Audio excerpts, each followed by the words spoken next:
2,500 ರೂಪಾಯಿ ಇದೆ ಘಟಿಕೋತ್ಸವ ಪ್ರಮಾಣ ಅವರು ಆ ಕೆಲವೊಂದು 15 ದಿನ ಟೈಮ್ ಇತ್ತು ರಿಲೀಸ್ ಮಾಡ್ತೀವಲ್ಲ ವೆಬ್ಸೈಟ್ ಇವತ್ತೆಲ್ಲವೂ ಆನ್ಲೈನ್ ಆಗ್ತಿದೆ. ಫೀಸ್ ಶುಲ್ಕದ್ದಾಗಿದ್ರೆ ಈ ಫಸ್ಟ್ ಏನು ಪ್ರಕಟಣೆ ಕೊಡಿದ್ರಿ ನೀವು ಸಿಂಡಿಕೇಟ್ ತೀರ್ಮಾನ ಅಂತ ಸ್ಟಾಪ್ ಮಾಡಿದ್ರು ಅಂತ ಫಸ್ಟ್ ಒಂದು ಪ್ರಕಟಣೆ ಇನ್ನೊಂದು ಅವಾಗ ಈ ವಿಷಯ ಹೇಳ್ಬಿಟ್ಟಿದ್ರೆ ಸಮಸ್ಯೆನ ಬರ್ತಿರಲ್ಲ ಅದು ವಿಷಯ ಮಾತಾಡ್ತಾರೆ. ಇನ್ನೊಂದಿದೆ ನಿಮ್ಮಲ್ಲಿ ಈಗ ಎನ್ಕ್ವೈರಿ ಆಯಿತು Murthy was indicted of sexual harassment. It has been proved. Sexual harassment is not like some petty offense that you just save the person with a suspension or forced to come out. You should have ಅದೇ ಆ ವಿಷಯಕ್ಕೆ ಆ clarification ಏನಂದ್ರೆ ಕುಲಸಚಿವರು ಆಡಳಿತ ಅವರು ಮೂರ್ತಿ ಮನೇನು ಕೂಡ ಪ್ರಶ್ನೆ ಕೇಳಿದ್ರಿ.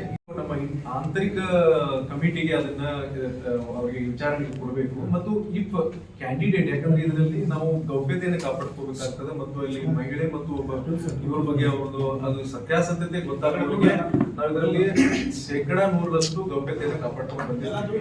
ಅಂತಹ ಸಂದರ್ಭದಲ್ಲಿ ಕಾಯ್ದೆ ಒಳಗೆ ನಾನು ಬೇಕಾದ ಅದರ ಒಂದು ಪ್ರತಿಯನ್ನು ಕೂಡ ಕೊಡ್ತೀನಿ. ಅದರಲ್ಲಿ ಸ್ಪಷ್ಟವಾಗಿದೆ ಯಾರು ನೊಂದ ಮಹಿಳೆ ಇರ್ತಾರೆ ಅವರು ಸೀಸ್ ಚೂಸಸ್ ನಾನು ಕಂಪ್ಲೇಂಟ್ ಕೊಡಬೇಕು ಅಂತ ಹೇಳಿ ಏನಾದರೂ ಅವರು ಬಯಸಿದರೆ ಅದಕ್ಕೆ ವಿಶ್ವವಿದ್ಯಾಲಯ ಸರ್ಕಾರವನ್ನ ಕೊಡಬೇಕು ಅಂತಿದೆ. ಆ ನಿಟ್ಟಿನಲ್ಲಿ ಆಂತರಿಕ ಸಮಿತಿ ಹಾಜರಾಗಿದ್ದಾರೆ, ದಾಖಲಾತಿಗಳನ್ನು ಕೊಟ್ಟಿದ್ದಾರೆ. ಆ ದಾಖಲಾತಿ ವರದಿ ಬಂದಿದೆ. ಆ ವರದಿ ಆಧಾರದ ಮೇಲೆ ಕ್ರಮ ಕೂಡ ತಗೊಂಡು ಇವತ್ತು ಅಂತಿಮವಾಗಿ ಫೈನಲ್ ಡಿಸಿಪ್ಲಿನರಿ ಆಕ್ಷನ್ ಕೂಡ ಈಗಾಗಲೇ ವಿಸ್ತಾರ ಹೇಳಿದಂಗೆ ಅವರ ವಿರುದ್ಧ ಕಂಪಲ್ಸರಿ ರಿಟೈರ್ಮೆಂಟ್ ಪನಿಷ್ಮೆಂಟ್. ಅಲ್ಲ ಸರ್, ಆ ಮಹಿಳೆ ನೀವು ಗೌಪ್ಯತೆ ಕಾಡ್ಬಾರ ಸೋಷಿಯಲ್ ಮೀಡಿಯಾದಲ್ಲಿ ಯಾಕೆ ನೀವು ಅವಳ ಹೆಸರು ಸಮೀಕ್ಷೆ ಅಲ್ಲ ಅವ್ರ ಮೇಲೆ ಆಕ್ಷನ್ ಮಾಡ್ದಲ್ಲ ಸಿಂಡಿಕೇಟ್ ಸಭೆದವರು ನೀವು ಸಿಂಡಿಕೇಟ್ ಸಭೆದವ್ರು ಅವ್ರ ಮೇಲೆ ಯಾಕೆ ಆಕ್ಷನ್ ಮಾಡ್ದಲ್ಲ ನೀವು?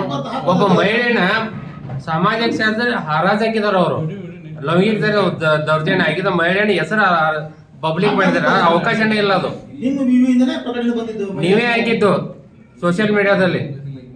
ನೀವು ಸಿಂಡಿಕೇಟ್ ಸಭೆದವ್ರು ಯಾಕೆ ನಿರ್ಣಯ ಹೋಗ್ತಾ ಇಲ್ಲ? ನಾನೇನು ಇದರಲ್ಲಿ ಹೇಳ್ತಾ ಇದ್ದೀನಿ ಅಂದ್ರೆ 100% ಇದರಲ್ಲಿ ಗೌಪ್ಯತೆಯನ್ನು ಕಾಪಾಡ್ಕೊಂಡು ಬಂದಿದ್ದೀವಿ. ಇದರಲ್ಲಿ ನಾವು ಯಾವುದೇ ರೀತಿ ಅವರ ವೈಯಕ್ತಿಕ ವಿಚಾರವನ್ನ ಅವ್ರ ಹೆಸರಾಗ್ಲಿ ಅವರ ಪ್ರತಿವಾದಿ ಯಾರಿರ್ತಾರೆ ಅವರ ವಿಚಾರವನ್ನಾಗ್ಲಿ ಎಲ್ಲೂ ಕೂಡ ಇಲ್ಲಿವರೆಗೆ ಇದು ಕಳೆದ 1 ವರ್ಷದಿಂದ ವಿಚಾರ ನೀಡ್ತಾ ಇದ್ರು ಕೂಡ ಎಲ್ಲೂ ಕೂಡ ಸಿಂಡಿಕೇಟ್ ನಲ್ಲಿ ಚರ್ಚೆ ಆಗೋದನ್ನು ಬಿಟ್ಟು ಹೊರಗಡೆ ಎಲ್ಲೂ ಇದನ್ನು ಬಹಿರಂಗವನ್ನ ಅಲ್ಲ ಸರ್, ಪ್ರೆಸ್ ನೋಟ್ ಅಲ್ಲಿ ನೀವು ಯಾವ ಸೆಕ್ಷನ್ ದಲ್ಲಿ ಮೂರ್ತಿ ಅವರದು ಎನ್ಕ್ವೈರಿ ಆಯಿತು. ಇಟ್ ಇಸ್ ಯೂನಿವರ್ಸಿಟಿ ಇಂದ ಪ್ರೊಟೆಕ್ಷನರಿ ಮುಂಚೆ 6 months ಬ್ಯಾಕ್ ಹೌದಲ್ಲ. ಇದಿದ್ದಾಗ ನೀವು ಮೊನ್ನೆ ಮತ್ತೆ ಅವಳ ಹೆಸರು ಹಾಕ್ಬೇಕಾದ್ರೆ ಏನು ಅನಿವಾರ್ಯತೆ ಇತ್ತು? You wanted to ensure that ಆರೋಪ ಸಾಬೀತಾಗಿದೆ. ಯಾಕೆ ಕೇಸ್ ಕೊಡಲಿಲ್ಲ? ಅದೇ ಮೂರ್ತಿ ಆರೋಪ ಸಾಬೀತಾಗಿದೆ. ಕೇಸ್ ಯಾರಿಗೆ and or others also Murthy ಒಬ್ಬನೇ ಅಂತೂ ಇಲ್ಲ, there could be others also involved in it. 100% ಏನ್ ಹೇಳ್ತಿದ್ರೆ ಕಾಯ್ದೆ ಒಳಗೆ ಎಷ್ಟಿದೆ ಅಷ್ಟೇ ಮಾಡಕ್ಕಾಗ್ತದೆ. ನಾವು ಅವ್ರು ಏನಾದ್ರು FIR ಮಾಡ್ಲಿಕ್ಕೆ ಇವತ್ತು ರೆಡಿ ಆದ್ರೆ ಅವ್ರಿಗೆ ಏನ್ ದಾಖಲೆ ಕೊಡಬೇಕು, ಏನ್ ಪುರಾವೆ ಕೊಡಬೇಕು, ಯೂನಿವರ್ಸಿಟಿ ಅಸಿಸ್ಟೆನ್ಸ್ ಮಾಡ್ಬೇಕಂತಿದೆ. Internal committee assistance sexual harassment case it is not victim has to file a complaint. ಎಲ್ಲ ಯೂನಿವರ್ಸಿಟಿ ಬೇರೆ ಇದೆ, ನಿಮ್ಮ ಬೇರೆ ಇದೆ ಯೂನಿವರ್ಸಿಟಿ. ನೋಡಿ ಕಾಯ್ದೆ ಒಳಗೆ ಎಷ್ಟಿದೆ ಸರ್ ಎಲ್ಲ ನೀವು UGC ನಾರ್ಮ್ಸ್ ಮೇಲೆ ಕೈ ಇಟ್ಬೇಡ್ರಿ. BNS ಅಲ್ಲಿ ಪರ್ಮಿಷನ್ 2013 ಆಕ್ಟ್ ಅಲ್ಲಿ ಕೂಡ ಹಾಗೆ ಹೇಳ್ತಾರೆ. ನಾನು ಹೇಳಿದೆ IPC ಹೋಗಿ ಸರ್ ಬೇರೆಸ್ ಬಂದಿದೆ. IPC no longer stands. BNS ಅಲ್ಲಿ ಮಾಡೋದಾಗಿತ್ತು ಸ್ಪೆಷಲ್ ಆಕ್ಟ್ ಇದೆ.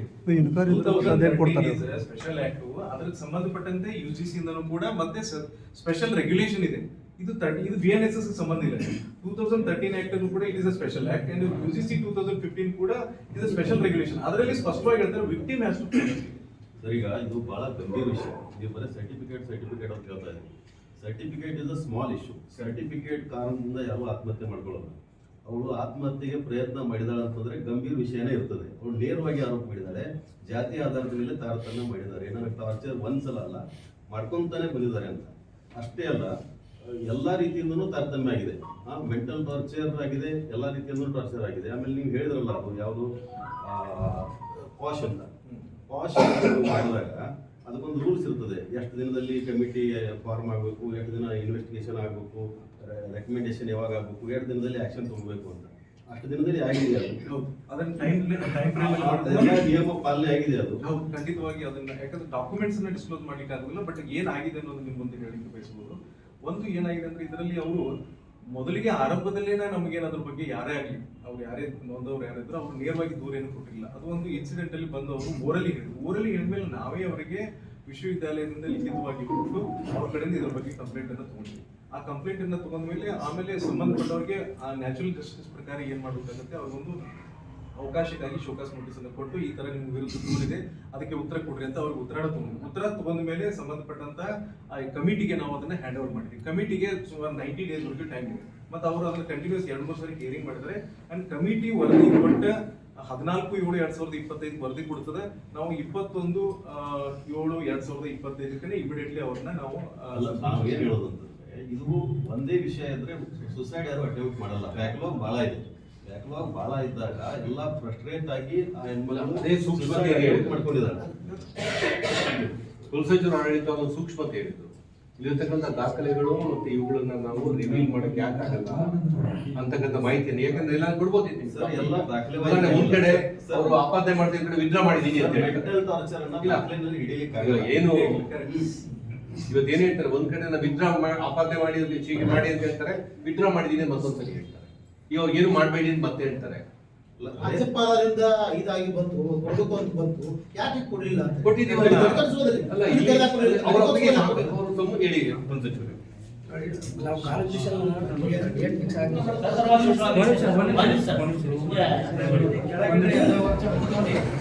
25ಕ್ಕೆ ಕಾನ್ಸ್ಟಿಟ್ಯೂಷನ್ ಹಿಡಿತು. ನಾವು ಅದಕ್ಕಿಂತ ಪೂರ್ವದಲ್ಲಿ ನವೆಂಬರ್ 14ನೇ ತಾರೀಕಿನವರೆಗೂ ಯಾರು ಎಕ್ಸಿಬಿಟಿ ಆಗಿದ್ರು, ಡಿಗ್ರಿ ಯಾರು ಆಗಿದ್ರು, PhD ಯಾರು ಆಗಿದ್ರು ಅವರು ಅಪ್ಲಿಕೇಶನ್ ಸಲ್ಲಿಸಲಿಕ್ಕೆ ನಾವು ಟೈಮ್ ಕೊಟ್ಟಿದ್ವಿ. ಅವಾಗ ನವೆಂಬರ್ 14ರವರೆಗೂ ಟೈಮ್ ಕೊಟ್ಟಿದ್ವಿ. ನೋಡಿ, ನವೆಂಬರ್ 14ರವರೆಗೆ ಟೈಮ್ ಕೊಟ್ಟಾಗ ಈ ವರ್ಷದಲ್ಲಿ 28 ಹುಡುಗರು PhD ಹುಡುಗರಿಗೆ ಆಲ್ರೆಡಿ ನಾವು ನೋಟಿಫಿಕೇಶನ್ ಮಾಡಿದ್ವಿ. ಅವಾರ್ಡ್ ಅಷ್ಟೇ ಮೊದಲೇ ಆಗಿತ್ತು. ಇದು ಒಂದೇ ಕಾನ್ಸ್ಟಿಟ್ಯೂಷನ್ ಹೇಳ್ಬಿಟ್ಟು 28ರಲ್ಲಿ 27 ಜನ ಮಾತ್ರ ಅಪ್ಲಿಕೇಶನ್ ಆಗಿದ್ದಾರೆ. ಅವ್ರದ್ದು ಅಪ್ಲಿಕೇಶನ್ ಮಾತ್ರ ಇದೆ. ಆಮೇಲೆ ಅದರಲ್ಲಿ ಒಬ್ಬರು ಮಾತ್ರ ಅಲ್ಲಿ ಗೌರ್ಮೆಂಟ್ ಹತ್ರ ತಗೊಂಡಿಲ್ಲ. ಈಗೇನು ಈಗ ಯಾವ ಬುಕ್ಕಿಂಗ್ ಪಾರ್ಟಿ ಹೇಳಿದ್ರಲ್ಲ, ಅವರು ನಮ್ಮ ಹತ್ರ ಅಪ್ಲಿಕೇಶನ್ ಹಾಕಿಲ್ಲ, ಯಾವುದೇ ಅಪ್ಲಿಕೇಶನ್ ಬಂದಿಲ್ಲ. ಅವರು ರೂಲ್ಸ್ ಪ್ರಕಾರ ಅಪ್ಲಿಕೇಶನ್ ಹಾಕಿ ಆ ಫೀಸ್ ಕಟ್ಟಿ ಹಾಕಿದ್ರೆ ಅವ್ರಿಗೆ ಯಾವುದೇ ರೀತಿಯಲ್ಲಿ ನಾವು ತಡೆಯಲಿಕ್ಕೆ ಸಾಧ್ಯ ಇಲ್ಲ. ಸರ್, ಈಗ ಇದರಲ್ಲಿ ಸ್ಟೇಟ್ಮೆಂಟ್ ಅಲ್ಲಿ ಇದೆ, ಮೊನ್ನೆ ಕೊಟ್ಟಿದ್ದ ಪ್ರೆಸ್ ನೋಟ್ ಅಲ್ಲಿ syndicate has asked not to give our convocation certificate ಅಂತ ನೀವೇ ಕೊಟ್ಟಿರಿ. ಮತ್ತೆ ಇವತ್ತು ಅಂತೀರಿ ಇವ್ರ ಅಪ್ಲಿಕೇಶನ್ ಹಾಕಿಲ್ಲ. ಸೊ ನಿಮ್ಮಲ್ಲೇನ ತಾರತಮ್ಯ ಸಿಂಡಿಕೇಟ್ ಗಮನಕ್ಕೆ ಬರಲಾರ ಸ್ಟಾಪ್ ಮಾಡಿದ್ರ.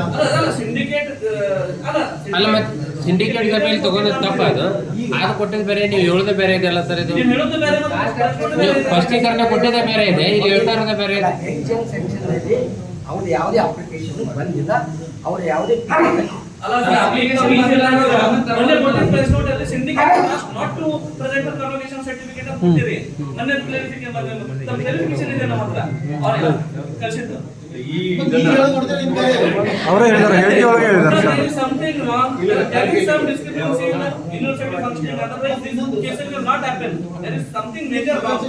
In ಮುಗಿಸಿದ್ರೆ ಇನ್ನೊಂದು ಇನ್ಸಿಡೆಂಟ್ ಹೇಳ್ತೇನೆ ನಾನು.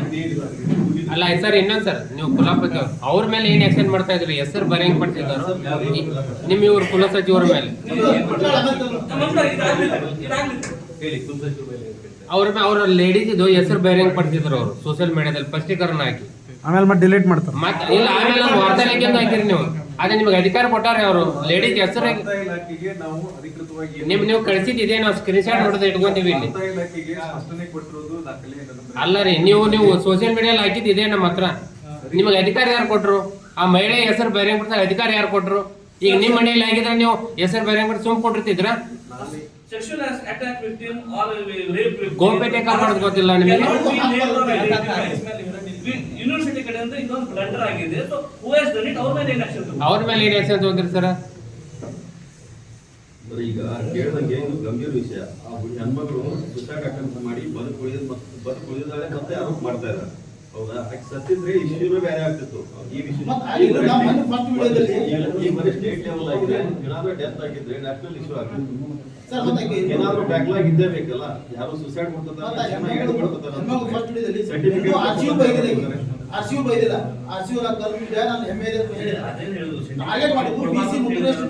ಸರ್, ಎಲ್ಲ ವಿಷಯಗಳಿಗೆ ಒಂದೊಂದು ಹೇಳಿ. First, why did syndicate ask not to give a convocation certificate? ಆಮೇಲೆ ತಾವು ಕೊಟ್ಟಿದ್ದು ಈಗ ವೆರಿಫಿಕೇಶನ್ ಮಾಡಿದ್ದು ಬೇರೆ ಇದೆ. ಆಮೇಲೆ ಅವ್ರ ಹೆಸರು ಈ ಮಾಧ್ಯಮಗಳಲ್ಲಿ ಹಿಂದಿನಿಂದ ಬರ್ತಾ ಇದ್ದ ಮಾಧ್ಯಮಗಳಲ್ಲಿ ಬರ್ತಾ ಇತ್ತು. ಸಿಂಡಿಕೇಟ್ ನಲ್ಲಿ ವಿಷಯ ಬಂತು ಚರ್ಚೆಗೆ ಬಂದಾಗ ಇದನ್ನ ಚರ್ಚೆ ಮಾಡಿದ್ವಿ.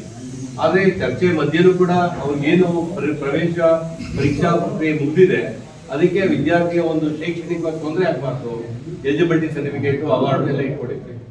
ಈ ಸಮಯದಲ್ಲಿ ಇವತ್ತೇನಾದ್ರೂ ಇಂಥ ಮಾಧ್ಯಮಗಳೆಲ್ಲ ಬಂದು ಅದಾಗಿದೆ ಇದಾಗಿದೆ ನಮಗೆ ತೊಂದರೆ ಆಗಿದೆ ಇಂಥ ಸಮಯದಲ್ಲಿ ನಾವು ನಾಳೆ ಕಾನ್ವೊಕೇಶನ್ ಮಾಡುವಾಗ ಘಟಿಕೋತ್ಸವಕ್ಕೆ ಆಮಂತ್ರಣ ಕೊಟ್ರೆ ಆ ಸಮಯದಲ್ಲಿ ವೈದ್ಯಕ್ಕೆ ಕರೆದು ನಾವು ಈ ಗಂಟೆಗಳ ರಾಜ್ಯಪಾಲರನ್ನು ಕೊಡಿಸ್ಬೇಕಾದ ಸಮಯದಲ್ಲಿ ಒಂದ್ ಸ್ವಲ್ಪ ಇದು ರಿಸೋರ್ಸ್ಗಾಗಿ ಒಳಗಾಗುವ ಸಾಧ್ಯತೆ ವಿಶ್ವವಿದ್ಯಾಲಯ ಬರುತ್ತೆ. ಒಂದು ಸಿಂಡಿಕೇಟ್ ನಲ್ಲಿ ನಾವು ಚರ್ಚೆ ಮಾಡಿದಾಗ ಅವರು ಮೇಲೆ ನೋಟಿಸ್ ಕೊಟ್ಟಿದ್ವಿ, ನೋಟಿಸ್ ಉತ್ತರ ಕೊಟ್ಟಿದ್ರು. ಎರಡು ಕಡೆಯಿಂದ ಉತ್ತರ ತೆಗೆದುಕೊಂಡ್ವಿ ನಾವು. ಉತ್ತರ ತಗೊಳ್ಳೋ ಟೈಮ್ನಲ್ಲಿ ಕಾನ್ವೊಕೇಶನ್ ಆಗೋಯ್ತು. ಉತ್ತರ ಬಂದಾದ ನಂತರ ಈಗ ಪೂರ್ತಿಯಾಗಿ ತೆಗೆದುಕೊಂಡು ಚರ್ಚೆಗೆ ಮುಕ್ತಾಯ ಮಾಡಿ. ಈಗ ತಾವು ಹೇಳ್ತಾ ಇದ್ದೀರಲ್ಲ, she was eligible, she didn't apply. This does not stand water. ಇಲ್ಲ ಒಂದು ಅವ್ರು ಎಲಿಜಿಬಲ್ ಮಾಡಿದ್ರೆ ತಕ್ಷಣ ಪುನಃ ಪರೀಕ್ಷೆ ನಾವು ಗಮನಕ್ಕೆ ತರ್ತಾ ಇತ್ತು. ನಾವು ಅನೌನ್ಸ್ ಮಾಡಿದೀವಿ, ನೀವು ಮಾಡಮ್ಮ ತಗೊಳ್ಳಿ ಅಂತಾನೆ ಇದೆ. 28 ಜನಕ್ಕೂ ಕೊಟ್ಬಿಟ್ಟಿದ್ದೀವಿ. ನಾನು ತಕ್ಷಣ ಸಿಂಡಿಕೇಟ್ಗೆ ಸಬ್ಮಿಟ್ ಮಾಡ್ತಾ ಇದ್ದೇನೆ. ಈಗ ವಿದ್ಯಾರ್ಥಿ ಅಪ್ಲೈ ಮಾಡಿದ್ದಾರೆ ನಾವು ಅವ್ರಿಗೆ ಇದರಲ್ಲಿ ಕೊಡ್ಬೇಕಾಗುತ್ತೆ. ನಾವು ಮತ್ತೆ ನೀವು ಏನ್ ಮಾಡೋಣ ಅಂತ ಕೇಳ್ತಾ ಇದ್ದೆ. ಅವ್ರೇನ್ ನಿರ್ಣಯ ಇದೆ, ಉದಾಹರಣೆಗೆ ವರದಿಗಳು ಬಂದಾಗ ಅವರು ಉತ್ತರ ಕೊಟ್ಟಿದ್ದಾರೆ, ಇವರು ಉತ್ತರ ಕೊಟ್ಟಿದ್ದಾರೆ. ಇವ್ರು ಸಿಂಡಿಕೇಟ್ ಅಲ್ಲಿ ಚರ್ಚೆ ಮಾಡಿದ್ವಿ ನಾವು. ಸರ್, ಈಗ ಅವರಿಗೆ ನೋಟಿಸ್ ಕೊಟ್ಟಿದ್ರಿ, ಹೌದು, ನಿಮ್ಗೆ ಯಾಕೆ ತಡೆ ಹಿಡಿಬಾರ್ದು, ಅದು ಏನ್ ಇಶ್ಯೂ ಕ್ಲಿಯರ್ ಮಾಡಿ, ಯಾಕೆ ನೋಟಿಸ್ ಕೊಟ್ಟಿದ್ರಿ, ಏನು ಅವ್ರು ಹೆಂಗೆ ಈ ಪ್ರಕರಣಗಳು ಹರಿದಾಡ್ತಾ ಇದೆ ಎಲ್ಲ ಕಡೆನೂ ಕೂಡ. ಈಗ ಫೈನಲ್ ಗೈಡ್ ಮೇಲೆ ಎಲ್ಲ ಹರಿದಾಡ್ತಾ ಇದೆ. ನಿಮ್ಮ ಮೇಲೆ ಯಾಕೆ ಉತ್ತರ ಕೊಡಿ ಅಂತ ಕೇಳಿದ್ರಿ. ಕ್ವಶನ್ ಮಾಡ್ತಿದ್ದಾರೆ. ಯಾವಾಗ ಕೇಳಿದ್ರಿ ಆರೋಪ ಯಾವಾಗ ಮಾಡಿದ್ರು, ನೀವು ಯಾವಾಗ ಕೇಳಿದ್ರಿ? ಸಪರೇಟ್ ಆಗಿ ಏನಾಯ್ತು, ಸಿಂಡಿಕೇಟ್ ಅವರು ಒಂದು ವಿಡ್ರಾವಲ್ ಮಾಡ್ಕೊಂಡ್ಬಿಟ್ರೆ ಒಂದು ಕಂಪ್ಲೇಂಟ್ ಅನ್ನ ವಿಡ್ರಾವಲ್ ಮಾಡ್ಕೊಂಡು ನಾವು ಅವರಿಗೆ ಅಂದ್ರೆ ಎಲ್ಲ ರೀತಿಯಿಂದ ಕಮಿಟಿ ಎನ್ಕ್ವೈರಿ ಮಾಡಿ ಎಲ್ಲ ಕೂಡ ಇಲ್ಲ ನಮ್ದೇನಿಲ್ಲ ಕಂಪ್ಲೇಂಟು, ನಾನೇನೋ ಸ್ವಲ್ಪ ಮಾನಸಿಕ ಟೆನ್ಷನ್ ಕೊಟ್ಟಿದ್ದೀನಿ ಹಾಗೆ ಅವ್ರ ಸಿಂಡಿಕೇಟ್ ಅದನ್ನ ಬಹಳ ಗಂಭೀರವಾಗಿ ಚರ್ಚೆ ಮಾಡಿ ಇಷ್ಟೆಲ್ಲ ನಾವು ಅವ್ರಿಗೆ ಸಪೋರ್ಟ್ ಮಾಡಿದೀವಿ. ಎಂಟೈರ್ ಸಿಂಡಿಕೇಟ್ ನಾವು ಸಪೋರ್ಟ್ ಮಾಡಿದ್ವಿ ಅವ್ರ ಸಲುವಾಗಿ. ಅವ್ರ ವಿರುದ್ಧ ಆಕ್ಷನ್ ತಗೊಳ್ಳೋದು ಎಲ್ಲರೂ ಮಾಡ್ತೀವಿ. ಈ ಹಂತದಲ್ಲಿ ಇವರು ಯಾರು ಸಪೋರ್ಟ್ ಮಾಡ್ತಾ ಇದ್ದಾರೆ, ಯಾರಿಗೂ ಯಾವ ಒತ್ತಡ ಕಾರಣ ಇದೆ ಏನಂತ ಹೀಗೆಲ್ಲ ಪ್ರಶ್ನೆ ಮಾಡಿ ಇವರು ಒಂದು ಕಡೆ ಇವರು ಒಂದೊಂದು ಸೇವಾ ನಿಯಮಗಳನ್ನ ಇವರು ಉಲ್ಲಂಘನೆ ಮಾಡಿದ್ದಾರೆ. ಸೇವಾ ನಿಯಮಗಳನ್ನ ಉಲ್ಲಂಘನೆ ಮಾಡಿರೋದ್ರಿಂದ ಸಂಬಂಧಪಟ್ಟ ಪ್ರಾಧ್ಯಾಪಕರಿಗೆ ಅನ್ನೋದ್ರ ಬಗ್ಗೆನೂ ಆಯ್ತು. ಅದೇ ಸಿಂಡಿಕೇಟ್ ಅಲ್ಲಿ ಇನ್ನೊಂದು ಆಯ್ತು, ಇವರು ಮೊದಲು ದೂರು ಕೊಟ್ಟು ಆಮೇಲೆ ವಾಪಸ್ ಅದನ್ನು ತಗೊಳ್ಳುವಂತ ಪ್ರಸಂಗ ಏನಿದೆ. ಯಾಕೆ ನೀವು ಒಬ್ಬ ರಿಸರ್ಚ್ ಸ್ಕಾಲರ್ಗೂ ಕೂಡ ಒಂದು ಕೋಡ್ ಆಫ್ ಕಂಡಕ್ಟ್ ಇರ್ತದೆ, ನೀವು ಅದನ್ನ ಯಾಕೆ ವೈಲೇಷನ್ ಮಾಡಿದ್ರಿ ಅಂತ ಹೇಳಿ ಅವರಿಗೂ ಕೂಡ ನೋಟಿಸ್ ಕೊಟ್ಟಿದ್ದು. ಅದು 23 ಅಕ್ಟೋಬರ್ 2025 ಅದು ಸಿಂಡಿಕೇಟ್ ಬೇಸ್ ಮೇಲೆ ಕೊಟ್ಟಿದ್ದು. ಅದಕ್ಕೆ ಅವರು ಉತ್ತರಣ ಕೊಟ್ಟರು. ಅವ್ರು ಉತ್ತರ ಏನ್ ಕೊಟ್ರೆ, ಇಲ್ಲ ನಾನು ಅವಾಗ ಅದನ್ನು ಕೂಡ ಎರಡನೇ ಸರಿ ಅದೇ ಮೊದಲನೇ ಸರಿ ವಿಡ್ರಾಲ್ ಮಾಡಿದಾಗ ಅದೇ ಎರಡನೇ ಸರಿ ವಿಡ್ರಾಲ್ ಮಾಡಿದ್ದು ರಿಪ್ಲೈ ಕೊಟ್ಟಾಗ ಅದೇ ಕೊಟ್ಟಿದ್ದಾರೆ. ಏನಂತಂದ್ರೆ, ನಾನು ಬಹಳಷ್ಟು ಗೌರವ ಇದೆ, ವಿಶ್ವವಿದ್ಯಾಲಯದ ಗೌರವ ಇದೆ, ನಾನು ಇನ್ನೂ ಬಹಳಷ್ಟು ಏನು ಅಧ್ಯಯನ ಮಾಡಬೇಕು, ಮುಂದೆ ಹೋಗ್ಬೇಕು ಅಂತ ಆಶೆಯನ್ನು ಒಪ್ಪಿಕೊಂಡಿದ್ದೀನಿ. ಹಾಗಾಗಿ ನಾನು ಯಾವುದೇ ರೀತಿ ತಡೆ ಇಡಬಾರ್ದು ಅಂತ ಕ್ಲಾರಿಫಿಕೇಶನ್ ಅವ್ರು ಕೊಟ್ಟಿದ್ದಾರೆ. ಅದಕ್ಕೆ ಕೊಟ್ಟಂಗೆ ತಕ್ಕಂತೆ ಅದಕ್ಕೆ ನಮ್ಮ ಘಟಿಕೋತ್ಸವ ವಿಭಾಗದಿಂದ ನಮ್ಮ ಇವ್ಯಾಲ್ಯೂಯೇಷನ್ ರೇಷನ್ ಕಡೆಯಿಂದ ಏನಾಗುತ್ತೆ ಆ ಪ್ರೊಸೆಸ್ ಅದರಲ್ಲಿ ಇದೆ. ಬಟ್ ಅದು ಗೊಂದಲನೋ ಏನೋ ಗೊತ್ತಿಲ್ಲ, ಅವ್ರು ಅದನ್ನ ತೆಗೆದುಕೊಳ್ಳುವಂತ ಪ್ರಯತ್ನ. ದೂರ್ ಕೊಟ್ಟ ಮೇಲೆ ವಾಶ್ ಕಮಿಟಿ ಇತ್ತು, ಎನ್ಕ್ವೈರಿ ಆಯ್ತು, ನಿಮ್ಮ internal committee fact finding committee ಇತ್ತು, ಅದರ ಎನ್ಕ್ವೈರಿ ಮಾಡಿದ್ರು, ಅದರಲ್ಲಿ ಪ್ರೂವ್ ಆಯ್ತು. ಹೌದಾ? ಪ್ರೂವ್ ಆದ್ಮೇಲೆ ಆಕ್ಷನ್ ತಗೊಂಡ್ರಿ. ಆಕ್ಷನ್ ತಗೊಂಡ್ಮೇಲೆ ನಿಮ್ಮಲ್ಲಿ ಏನು ಪ್ರೂವ್ ಆಗಿದೆ ಅದ್ರ ಮೇಲೆ ಆಕ್ಷನ್ ತಗೊಂಡ್ರಿ. ಆಮೇಲೆ ಅವ್ರು ರಿಕ್ವೆಸ್ಟ್ ಮಾಡ್ಕೊತಾ ಇದ್ದಾರೆ, ಅದಕ್ಕೆ ವ್ಯಾಲಿಡೇಷನ್ ಇಲ್ಲ. ಏನೋ ಇರಲಿ, ಅವರು ರಿಕ್ವೆಸ್ಟ್ ಮಾಡ್ಕೊತಾ ಇದ್ದಾರೆ. ರಿಕ್ವೆಸ್ಟ್ ಅಂತ ಅದು ದೂರಲ್ಲ, ಏನೋ ಅನ್ನಕ್ ಬರಲ್ಲ. ಅದಕ್ಕೆ ಏನು ವ್ಯಾಲಿಡೇಷನ್ ಇಲ್ಲ. ಅದಕ್ಕೆ ನೀವು ವ್ಯಾಲಿಡೇಷನ್ ಕೊಡ್ಲೇಬಾರ್ದಿತ್ತು.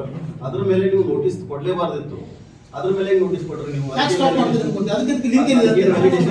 ಈಗ ಒಬ್ಬ ವಿದ್ಯಾರ್ಥಿನಿ ಈಗ ಏನಿದೆ ಕಾಯ್ದೆ ಒಳಗೆ ಏನಿದೆ, ಇವನ್ 2016 ಸ್ಪೆಷಲ್ ನಿಮ್ಮ ಫ್ಯಾಕ್ಟ್ ಫೈಂಡಿಂಗ್ ಏನಿತ್ತು ಅದ್ರ ಮೇಲೆ ಆಕ್ಷನ್ ತಗೊಂಡಿದ್ದೀರಿ. ಆ ಹೆಣ್ಮಕ್ಳು ಏನೋ ಹೇಳ್ತಾಳೆ, ಮೂರ್ತಿ ಮೇಲೆ ಆಕ್ಷನ್ ಮಾಡಿದ್ರಿ, ಅದಕ್ಕೆ ವ್ಯಾಲಿಡೇಷನ್ ಇಲ್ಲ. ಮೂರ್ತಿ ತಪ್ಪಿದ್ರೆ ಫೈನಲ್ ಆಯ್ತು. ಕಮಿಟಿಯಲ್ಲಿ ಎರಡು ರೀತಿಯ ಅಬ್ಸರ್ವೇಷನ್ ಇದೆ. ಅದನ್ನು ಈಗ ಜಾಸ್ತಿ ಕೇಳಿದ್ರೆ ಎಲ್ಲಾನು ಏನೇನಾಗಿದೆ ಎಲ್ಲಾನು ಡಿಸ್ಕ್ಲೋಸ್ ಮಾಡ್ಬೇಕಾಗ್ತದೆ.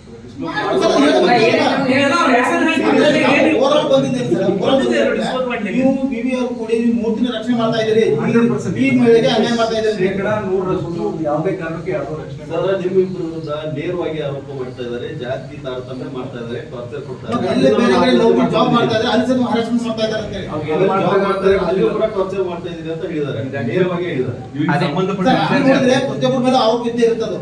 ಈಗ ಡಿಫ್ರೆನ್ಸ್ ಇದೆ, ಆಕೆ ಮೇಲೆ ವೈಯಕ್ತಿಕ ಆರೋಪ ಬೇರೆ ಮತ್ತೆ ಇದು ಸ್ವಲ್ಪ ಪ್ರಮಾಣ ಪತ್ರ ಬೇರೆ, ಎರಡಕ್ಕೂ ಲಿಂಕ್ ಇಲ್ಲ. ನೀವು ಅದನ್ನ ಇಟ್ಕೊಂಡು ಹಂಗ್ ಮಾಡಬಹುದು, ರಾಜಕೀಯ ಹಿಂಗ್ ಮಾಡಬಹುದು ಅಂತ ಹೇಳಿ ನೀವು ಪ್ರಮಾಣ ಪತ್ರ ಗೌರವ ಕೊಡಿಸೋದು ತಪ್ಪಾಗಿ ಬಿಟ್ಟಿದ್ರೆ ಸರ್ ಡ್ಯಾಮೇಜ್ ಮಾಡೋ ಸಲುವಾಗಿ ಅವಳ ಹೆಸರು ಸಮೇತ ನೀವು ಅದ್ರ ಬರೆಯಂಗ್ ಪಡಿಸಿದ್ರಿ ಉದ್ದೇಶಪೂರ್ವಕ ಮಾಡಿದಂಗೆ ಉದ್ದೇಶಪೂರ್ವಕವಾಗಿ ಮಾಡಿದ್ದು ನೀವು ಅಲ್ಲ ರೀ ಸಾಧ್ಯ ಇಲ್ಲ ಅಂದ್ರೆ ಹೆಂಗ್ ಪ್ರಶ್ನೆ ಕೊಟ್ರೆ ನೀವು ನೋಟಿಸ್ ಕೊಟ್ಟಿದ್ದು ಒಂಥರ ಟಾರ್ಚರ್ ಅದ.